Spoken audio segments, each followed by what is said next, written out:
Bonjour, je m'appelle Berlemont Thierry et je suis parmi ceux qui étaient dans la cuvette le jour même. Donc je suis parmi ceux qui avons, je pense pas si nombreux que ça, avoir connu 3 mètres d'eau extérieure et avoir failli perdre nos enfants et avoir vu nos voisins mourir autour de nous.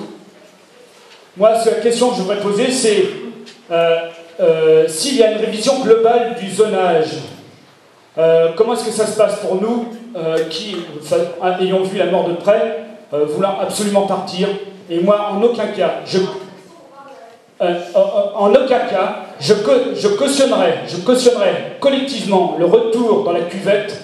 En aucun cas, je voudrais avoir la mort sur la conscience de gens dans 5, 6 ou 15 ans. Moi, je suis absolument opposé au retour des gens dans cette cuvette. Ça, c'est clair et net. J'ai le souvenir encore d'enfants qui jouaient devant chez moi et qui sont morts à l'heure actuelle. J'ai le souvenir encore dans ma tête des cris de mes filles qui résonnent. Et ça, il ne faut surtout pas que ça se renouvelle. Je veux que l'exemple de la faute serve dans toute la France. En aucun cas, je ne cautionnerai le retour dans cette zone-là. Après, c'est une décision personnelle pour les autres qui veulent dans les zones où il n'y a pas eu d'eau.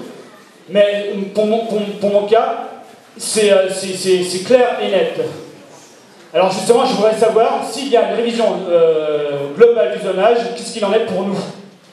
Monsieur, c'est bien parce que je sens un peu les choses comme vous que j'ai tout à l'heure dit et posé clairement la question de savoir s'il ne convenait pas de ne pas contester le classement en zone noire de cette zone-là spécifiquement. J'ai posé la question tout à l'heure. Comprenez bien que je ne peux pas la résoudre pour vous. Moi, je sens les choses comme vous. Mais si je suis votre conseil, je ne suis pas décideur. C'est vous qui avez le choix de ce que vous voulez faire en termes de procédure. Mais je pense que ce que vous venez de dire est malheureusement frappé du coin du bon sens.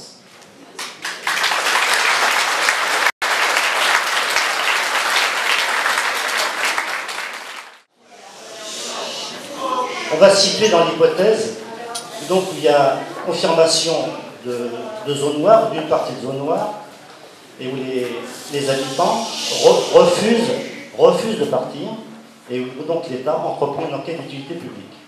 Est-ce que dans le cas de cette enquête d'utilité publique, parce qu'on a entendu parler de M. Borloo qui parlait de cas par cas, de parcelle par parcelle, maison par maison, est-ce qu'on peut imaginer que dans une enquête d'utilité publique, il peut y avoir un partage d'une zone parcelle par parcelle?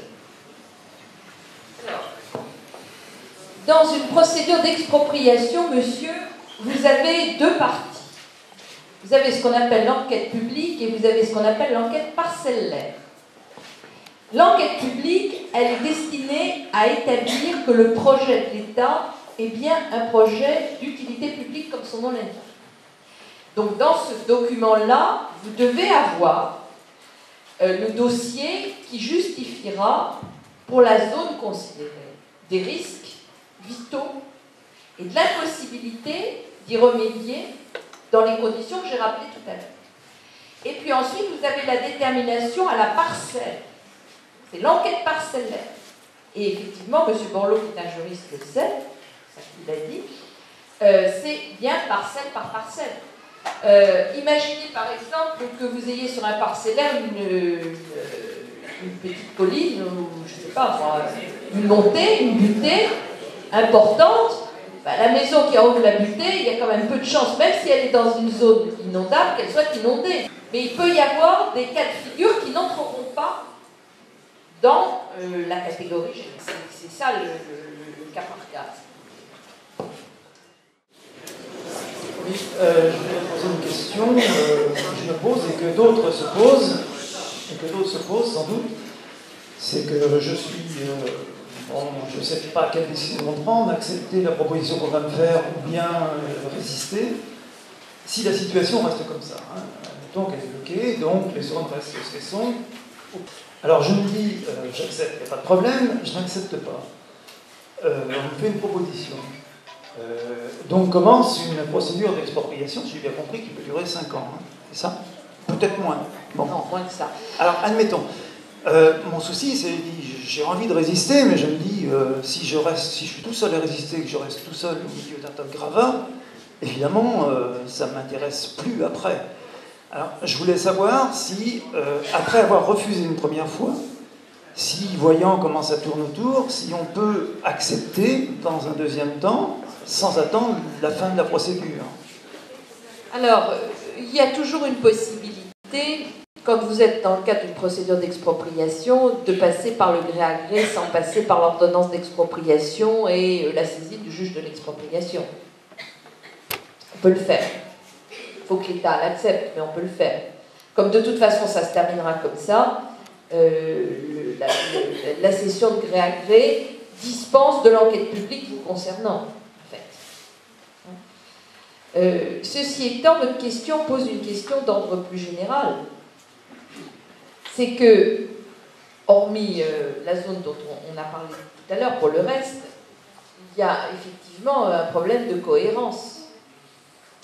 Qu'est-ce que va devenir une zone dans laquelle on aurait démoli un tiers des maisons, ou un quart des maisons? Voilà. Vous voyez, voilà, donc il y a aussi une question de choix général dans une zone déterminée. Je pense que c'est aussi quelque chose d'assez important. D'avoir peut-être une carte en permettant de voir qui veut faire quoi et où. Je pense que ça donnerait une bonne idée, vous voyez.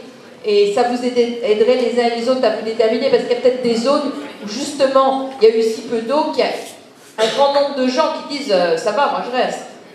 Puis des zones où au contraire la large majorité va être de l'autre côté. Je pense même pour votre détermination à vous, ce serait intéressant d'avoir un peu une carte. C'est pas la peine de la rendre publique, hein. Bon, c'est pas la peine de la donner à la préfecture, si vous voyez ce que je veux dire, mais au moins que entre vous, vous sachiez un peu ce qu'il en est. Voilà. J'ai une deuxième question, je peux une deuxième question? Bien sûr, monsieur, allez-y. La procédure Barnier, donc, que vous avez dit, et ça je l'avais vu ce matin, prévoit que l'expropriation ne peut avoir lieu que si elle coûte moins cher que les mesures qui pourraient être prises pour sauvegarder la zone, en gros, hein, je schématise. Très bien. Donc l'État a fait le choix d'exproprier. C'est donc qu'il a considéré, je suppose, que ça coûtait moins cher que de mettre en œuvre les mesures. Attendez, admettons, à mon avis, ils n'ont rien fait encore, mais bon... Oui, je partage votre avis. Oui, admettons. Mais je m'inquiète, je viens régulièrement là, bien que ce soit ma résidence secondaire, et je vois des norias de camions passer tous les jours et qui font la digue, ils avancent. Ils ont l'air de mettre en place les mesures pour sauvegarder le site tout en privilégiant l'expropriation. Il n'y a pas antinomie, une contradiction dans la procédure entre l'expropriation et les mesures qui sont prises pour protéger la zone. Je pense qu'il y a un problème juridique, là, et une contradiction à exploiter par l'avocat que vous êtes sans doute, et que j'aimerais bien, et je ne suis pas. Et là, il y a une faille, hein, il y a une faille. Et, il y a un monsieur qui lève la main derrière vous. Je ne suis pas capable de vous répondre, monsieur, parce que je ne sais pas les travaux qu'ils font. Ah bah, écoutez, je ne sais pas qui les a décidés. Donc, là, excusez-moi, je ne veux pas vous dire des bêtises, donc je ne vous répondrai pas. Il y a pas. quelque chose à fouiller, hein, parce que ça me semble Ça, je veux bien le faire. Ah oui.